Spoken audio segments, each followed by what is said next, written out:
ॐ नमः शिवाय।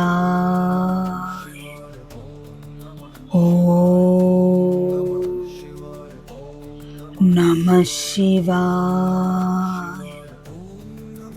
ॐ नमः शिवाय।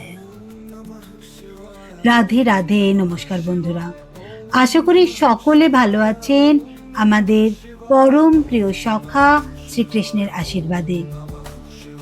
সবাইকে মহাশিবরাত্রির শুভেচ্ছা জানিয়ে আজকে কথা শ্রীকৃষ্ণকে শোনাবো এক অনন্য কাহিনী, যেখানে পারস্পরিক ভক্তি, শ্রদ্ধা আর অটুট ভালোবাসা একসাথে বাঁধা পড়েছে।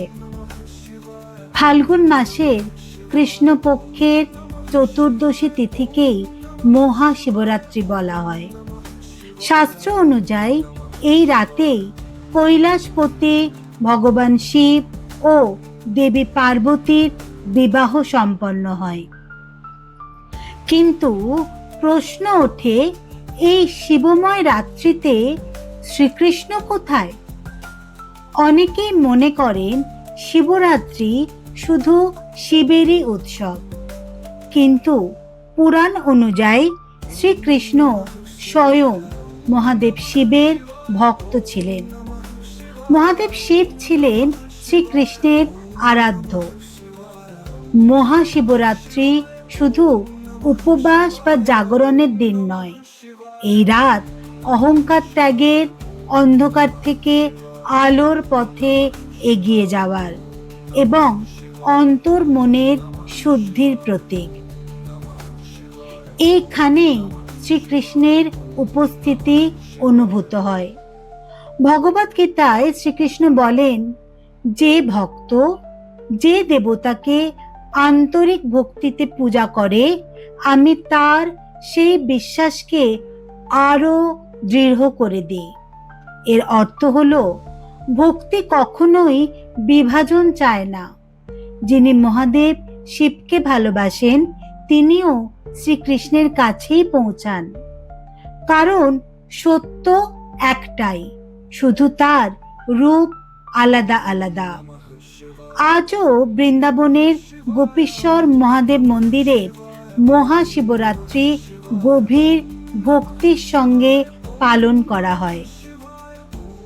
এটি প্রমাণ করে শ্রীকৃষ্ণ ও ভোলানাথ শিব পরস্পরের প্রতিদ্বন্দ্বী নন, বরং তাঁরা একে অপরের পরিপূরক। মহাশিবরাত্রি ভক্তির ঐক্যের উৎসব, যেখানে শিবের ধ্যান আর শ্রীকৃষ্ণের করুণা একই চেতনায় মিলে মিশে যায়। আজ এ পর্যন্তই তাহলে বন্ধুরা। এইরকম আরো এমন শ্রীকৃষ্ণের অন্তরছোঁয়া গল্প পেতে লাইক, শেয়ার এবং সাবস্ক্রাইব করুন কথা শ্রীকৃষ্ণ की, যেখানে কৃষ্ণবাণী কথা বলে आधुनिक जीवনের ভেতর দিয়ে।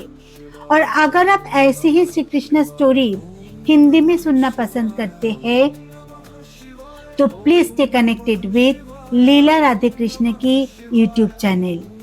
कमेंटे लिखुन हर हर महादेव। সবাই ভালো থাকবেন, সুস্থ থাকবেন। নমস্কার, জয় শ্রীকৃষ্ণ।